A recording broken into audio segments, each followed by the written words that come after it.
from Cape Cod Cottage Garden, and today we have a big project ahead of us. You can see the pile of soil behind us. Let me show you what we're going to do with this, and it's going to involve this mason jar. So come along. So guys, first of all, I want to apologize for the background noise, but if I wait for this neighborhood to be totally quiet, I would never make another video. So anyways, I went out and I got delivered to my house 5 yards of this compost. It actually looks really nice, but what I've found on the Cape more and more is that it is so sandy here that the compost is oftentimes too much sand. And my problem in my yard is I live on a sandbar, so I want to add rich soil to eliminate my soil draining too quickly. So I have a very sandy base. So any nutrients or any soil, anything good in the soil gets washed away really quickly. So my job today is to amend all my beds. The beds out here aren't doing too badly. These plants are thriving, but my back border, those plants are just not thriving. And I just think it's because they're not getting the nutrients they need because the soil is way too sandy. This time I did a lot of research and I found this soil. And by looking at it, it doesn't look, let me see if I can get it to focus. It doesn't look as sandy as the soil I've gotten in the past. I paid a premium for the soil to avoid the sand. So I'm gonna do the mason jar test. Let me show you what that entails. I really wish the leaf blowers would stop, but there's nothing I can do about it. So you're gonna get a mason jar similar to this, and you're gonna fill the mason jar with about 1/3 of the way with the soil. So let's do that.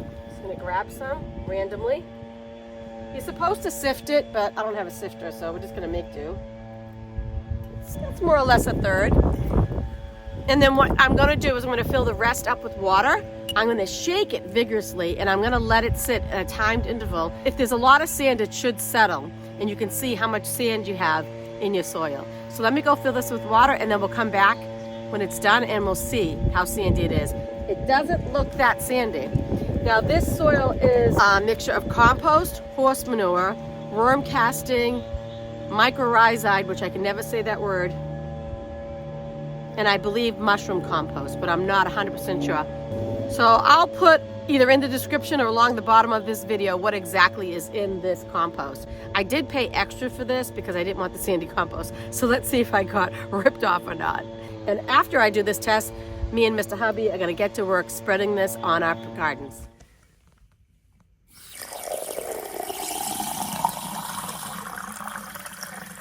Okay guys, so now I'm back in my back border, and I'm going to take a sample of the soil, of the native soil here. Well, this isn't completely scientific because we have amended this bed already. I'm going to dig down a little bit and see if I can get to the native soil a little bit. And we're going to do another mason jar to see the difference between the compost I purchased and my native soil, just to make me feel better about spending all that money, hopefully. Fingers crossed. So let me dig down a little bit. Of course, there's like mulch here. This has been amended, so I have to dig down a little bit. Oh my gosh, the mulch is deep here. Mr. Hubby likes his mulch. And actually, not only is there mulch in this bed, when we first put the lawn down, the landscaper did put some topsoil here. So I'm gonna try to dig down a little bit. If I dig down too much, I know I'm gonna hit just solid sand, so I don't want to like skew the results too much, because the point of doing this is because I want to amend this bed in particular. And this bed, to be honest, does have some topsoil on it, and it has had mulch for the last 3 years. So I'm sure that has broken down and made it less sandy. But so I'm going to try to do that. Let's see. There. I'm going to try to do a sample of the mix of like the topsoil and the natural soil, because that's truly what these plants are living in. So I'm just going to soften it up a little bit. There you go. And then fill my jar 1/3 of the way. You're supposed to sift it, but like I said, not exactly scientific. This is just for my own benefit, so I don't feel too guilty about paying for that soil.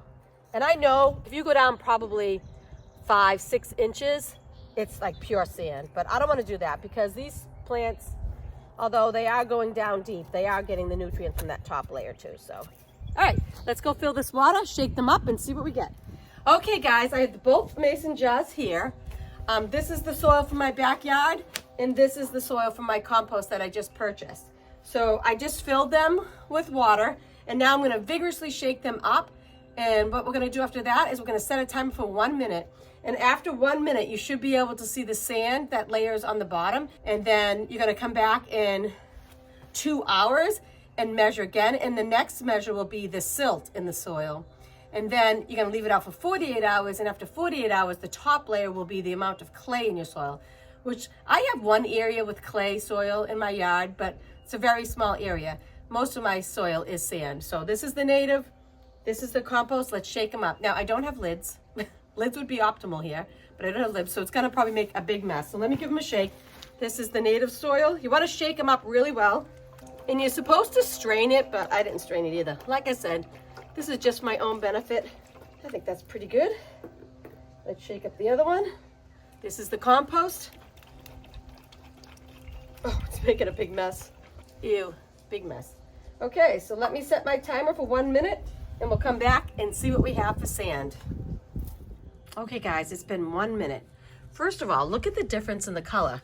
This is my native soil and that's the compost that I purchased. And look at the sand layer. Oh, it's not visualizing well. Let me see. Don't want to disturb it, but I don't know if you can see, but the sand layer is about up to here. That is crazy. Let me see if I can get the focus better, but the sand layer is about, oh my gosh, literally half, probably more than half of the soil that I put in there is sand, because I filled it to about here, almost all of it. And here's the compost. Now there is a little bit of sand. I don't know if you can visualize that. It's about here. But as you can see in comparison, the sand on my original soil is here. The sand on the compost is right about here. Wow, that's crazy. So I guess it was worth it. And you can just see the difference in the color. So let's come back in 2 hours and see how much silt is in the soil. I'm back here in the perennial border in my backyard, and I'm preparing to lay down all that beautiful compost we bought. I'm gonna try to clear away some of the mulch from around the base of each plant, and then I'm gonna top dress each plant with some of that soil.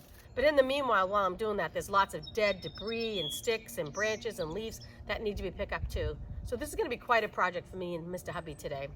I'm hoping he does the schlepping of the soil and I can just do this part, but we'll see how that goes. Let's get going. Let's see how long this takes us. It's 10:30 in the morning and it's currently very sunny and gorgeous. It's 48 degrees, which seems rather chilly, but the sun is so nice. So one of the challenges of doing this too is a lot of my plants are just starting to emerge like little tiny seedlings. So I really have to be aware of where I'm putting my big feet. So first I'm just going to clear around the base of the plant.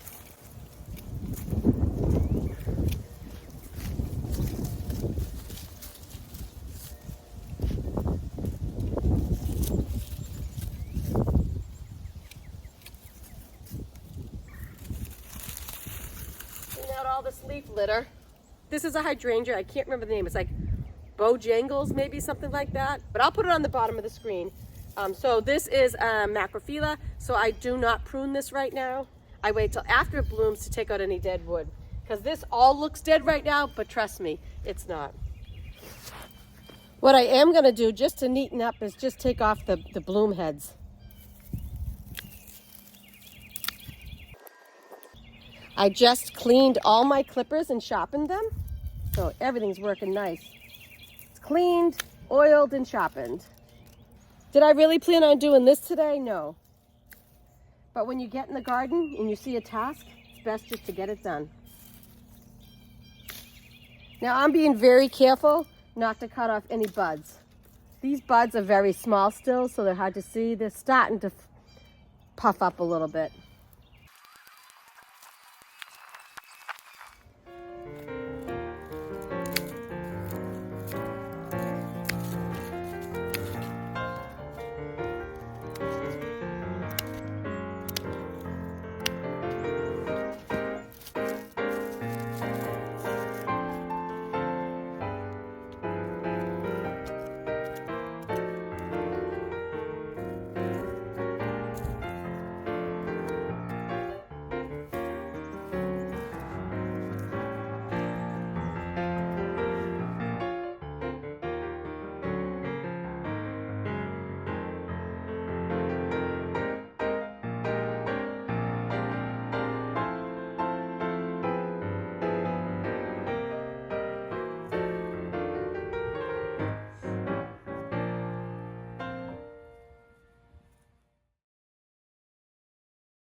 So guys, this is my lace cap or my mountain serrata, hydrangea, whatever you want to call it.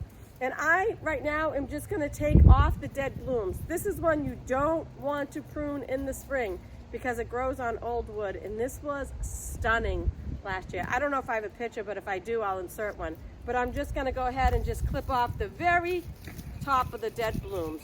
You can even try to just pull them off, but they're kind of hard to come off. So I just clip them.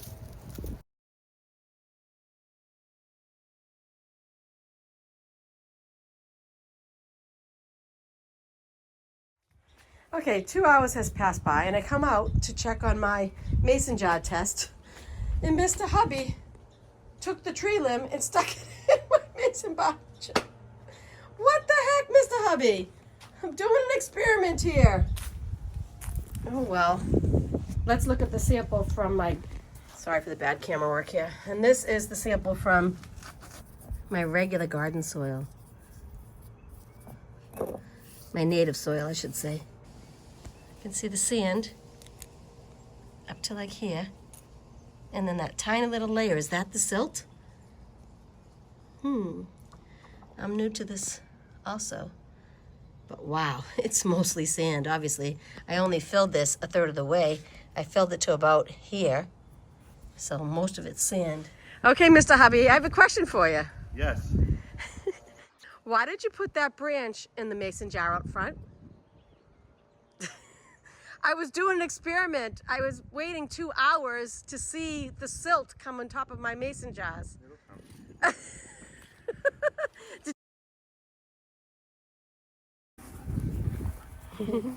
It's puppy playtime. We're taking a little puppy break.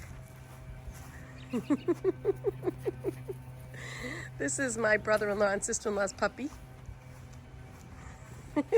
Morty, do you know that you're 11? Do you like the puppy, Morty? Ooh, puppy, easy now, Morty. Easy with the puppy. Ooh. So cute. Okay, guys, it's 4 hours later. We finished with the back. We also fertilized all our arborvitaes. As you can see, we have about 25 of them or so. But I just went around and put some compost around all the plants. Some of them are not emerging yet, but I know approximately where they are. Looks like a gopher was in here digging, but yep. Took about 4 hours. Sorry for the wind.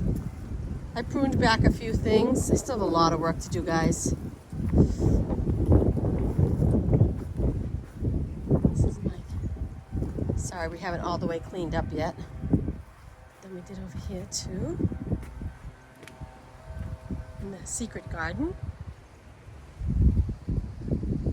And then way over in the back, I have a few plants. I'm thinking of doing some kind of sunflower meadow over here if I can. Plant it up.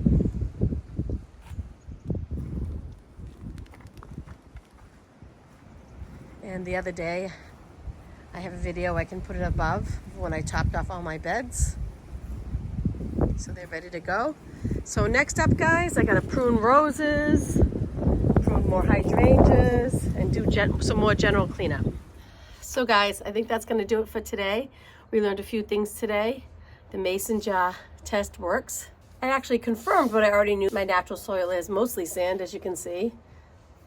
I said before, I filled it's about there and it's all sand. But I will leave this for 48 hours and see what happens, just for the experiment's sake. And I feel good about the soil I bought because it looks great. And I feel justified in spending the money on it. It really needed to be done. It took us about 4.5 hours to just do that back perennial bed. So we're done for today. We're gonna take it easy now. But we still have to do the rest of the garden beds. And coming up on the channel, I still have to do my roses. I have to prune some hydrangeas. There's still so much to get done. So I hope you enjoyed today's video on spreading compost, cleaning up perennial borders, and learning about the mason jar chest. So thank you for joining, and until next time, get out there and grow. Bye. My hands are so dirty.